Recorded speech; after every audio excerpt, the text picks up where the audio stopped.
Приветствую вас, меня зовут Евгений Горобченко. В этом видеоуроке речь пойдет о лечении содой по неумывакину простудных заболеваний. Для смягчения кашля возьмите чайную ложку гидрокарбоната натрия и стакан молока. Молоко нагреть до терпимой температуры, кипятить не нужно, и маленькими глоточками выпивать перед сном. Если кашель очень-очень сильный, то потребуется жир внутренной, чайная ложка, стакан молока, половина чайной ложки натрия двууглекислого. Молоко надо вскипятить, бросить соду, жир и пить маленькими глотками несколько раз в день до еды.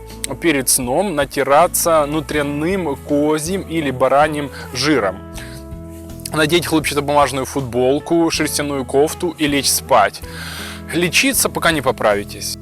Приготовим раствор для полоскания при ангине и тонзиллите, ларингите. Соль ложка, гидрокарбонат натрия, половина чайной ложки и 5 капель йода.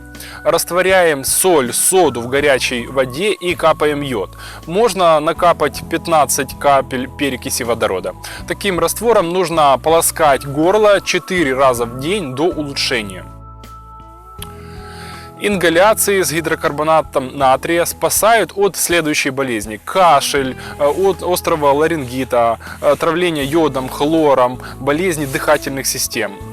Ингаляция делается очень просто. Чайник вскипятить, бросить в воду гидрокарбонат натрия, сделать трубочку и надеть ее на носик чайника, дышать 15 минут. Рекомендуют при насморке 1 стакан воды, чайная ложка гидрокарбоната натрия, 15 капель перекиси водорода.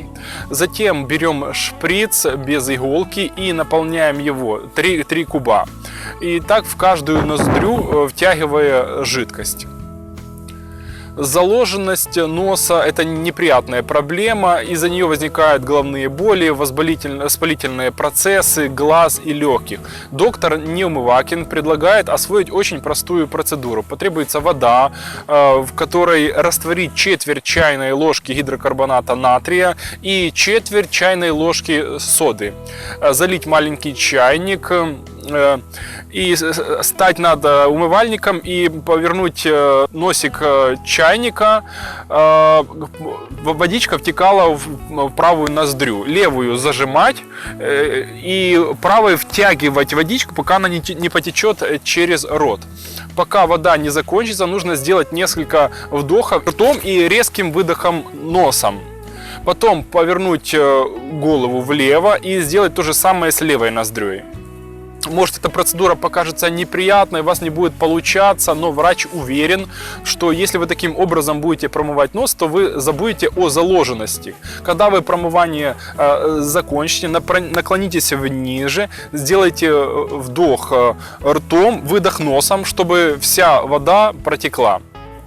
Проконсультируйтесь с вашим лечащим врачом, мне ставьте лайк, подписывайтесь на мой полезный канал, напишите, что вы думаете по методу лечения содой по неумывакину. В комментариях напишите. Это видео записал Евгений Горобченко. Пока-пока.